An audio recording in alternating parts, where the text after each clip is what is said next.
I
had to learn this song for the first time about 6-7 years ago because I had to accompany a singer. Actually, a friend of mine he was like a rock star in the 70s and he hadn't sung in a long time.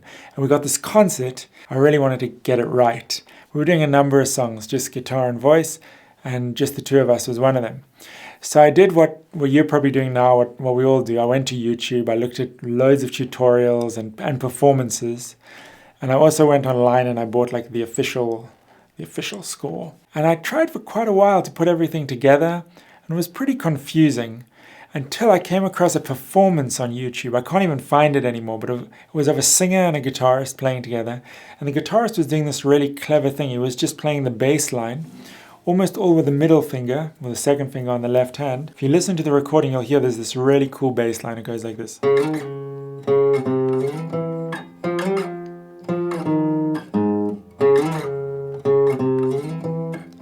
And if you play it like that in this key, with the capo on the first fret, it's actually really easy to add the chords to the bass notes. So before we start, we've got the capo on the first fret.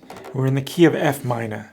So we're going to think about it as though we're in the key of E minor. So we're going to say E minor, we're going to play E minor, but the chord of F minor is going to be what we hear because of the capo. I count the piece in eighth notes. You could also count it in 16th notes, but eighth notes look simpler. So if we look at the overall form, we've got a verse, which is going to be 4 lines of 4 bars. And they're actually 2 bars that get repeated from a chord point of view. And then we've got the chorus, which is also 4 lines of 4 bars each. So they're 2 16-bar patterns. And they're all very similar. There's a lot of repetition within the bigger patterns. There's also a little instrumental, which I'll show you how we can play on the guitar if you like. And otherwise it just repeats all the way through. So let's just go through the chords of the verse. The thumb's going to play the bass note of the chord, which is either going to be on the 5th or the 6th string. And these 2 fingers, the peace sign fingers, index and middle, they're going to play on the 2nd and the 3rd string.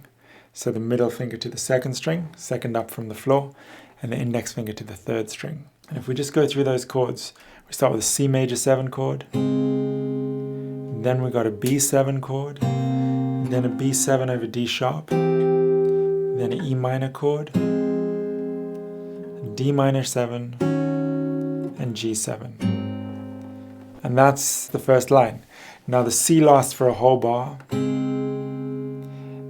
the B7 for half a bar, then it changes to B7 over D sharp, the E minor for a whole bar, and then the D minor 7 and the G7 for half a bar each.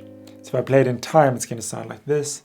I see the crystal raindrops fall and the beauty of it all.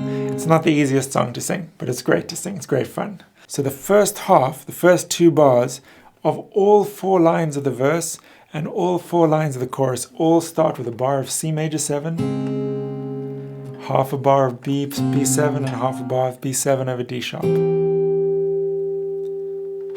And the second line of the verse starts just like that. It's when the sun comes shining, and then it just sticks on E minor through And then you can play a nice E minor harmonic on the 12th fret.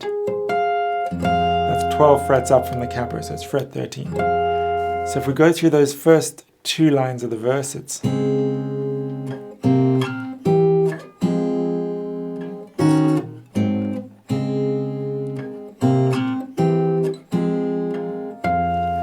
singing along. I see the crystal raindrops fall, and the beauty of it all is when the sun comes shining through. Like that. Then there are another two lines of the verse where the melody changes and of course the words change, but the chords stay exactly the same as the first two lines. So basically chord-wise it's exactly the same. To make those rainbows in my mind when I think of you sometime, and I want to spend some time with you. Now, if you want to make that a little bit more interesting, we could add a little finger picking pattern. So you could try something like this. Same chords.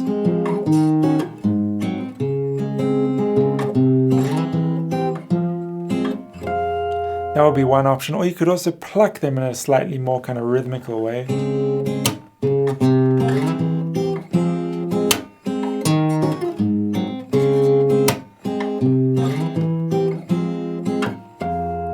Or if you're feeling super crazy, you can do the slidey bass notes.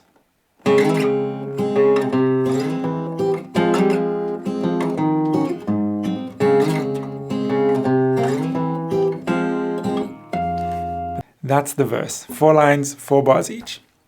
And then we've got the chorus, which is exactly the same, except in the first line, when we have E minor, we don't just stick on E minor. We have E minor 7, E flat minor 7, D minor 7. So we have this kind of passing chords. Instead of having the third bar being a whole bar of E minor, it's half E minor, half E flat minor, or E minor 7 and E flat minor 7. It sounds really cool.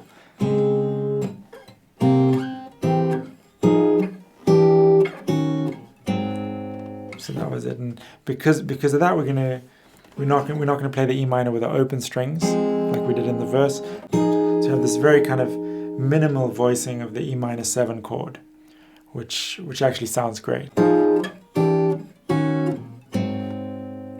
So it's just the two of us.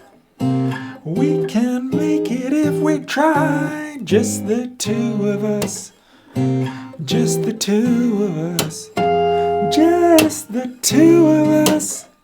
Building them castles in the sky. Just the two of us. You and I.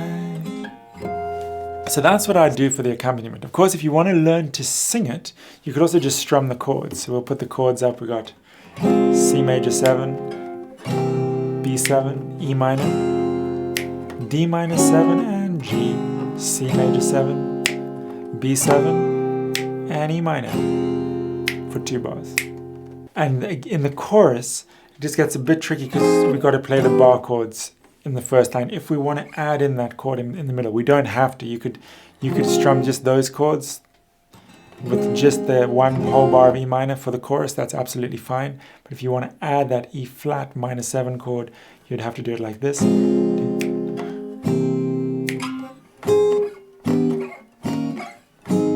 Which sounds really cool. So we're using a kind of an A minor 7 shape bar chord.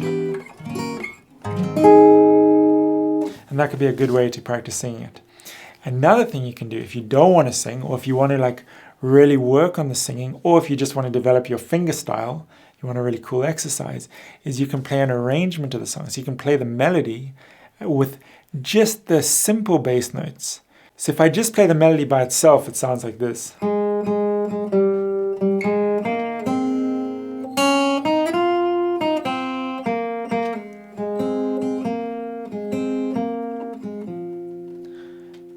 You can hear it's got a lot of syncopation, which makes it quite a challenge to add the bass because a lot of the time the melody and the bass notes don't come together. But if you learn it like this, you really kind of master it. It's great for if you're accompanying someone because you can really feel where they're going to sing. It's great if you want to sing it. It's great if you want to play it. So I highly recommend it. It's also an excellent exercise for the hand. What I'm doing with my right hand is I'm going to keep the top 3 fingers down on the 3 strings closest to the floor. We call them the high 3 strings because they're high in sound. So the ring finger is going to stay on the E string, and I'm going to use the middle finger and the index finger to play on the B and the G string, and I'm also going to use the index finger to play on the lower strings as well. So the index finger is going to get a little bit more action. Then the thumb, of course, is going to play the bass notes.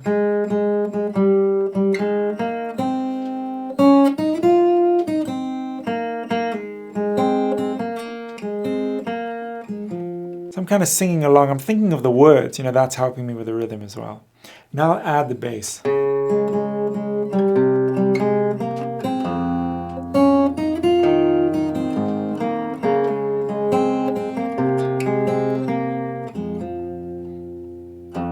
And you can hear that the kind of counterpoint between the bass and the melody is so strong, both rhythmically and harmonically. So the way they kind of groove, you know, when you think of groove, it's like two things that fit into one, you know, they're following the same rhythm, but they're not on top of each other. That's not a groove. A groove is when they're playing in different parts of the beat, but because they got that same pulse, they kind of groove, you know, they kind of fit into each other. The second half of the verse, slightly different rhythm, slightly different words. To make those rain clouds in my mind when I think of you sometime, and I want to spend some time with you.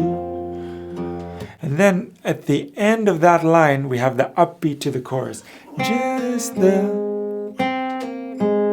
And then we're into...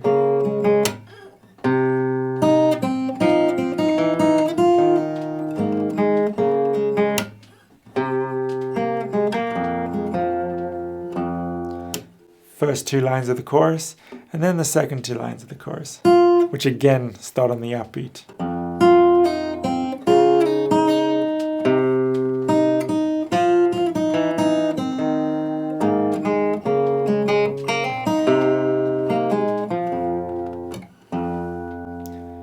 So that's the arrangement, playing, you know, the bass and probably not really singing along, although it's fun to sing along, it's a great exercise. But of course, the advantage of the arrangement is you don't have to sing if you don't want it. It's a nice way to kind of hear the melody. So often with guitar, we learn to kind of strum things and pluck them. And the main part of the music, which is the melody, we never get to play because maybe we're not confident singers. I mean, I think we should all sing, but sometimes it's nice not to and still to play a melody. And then there's this really cool saxophone solo, which we can do the same way. We can play it just with the melody that the saxophone plays and just the bass notes.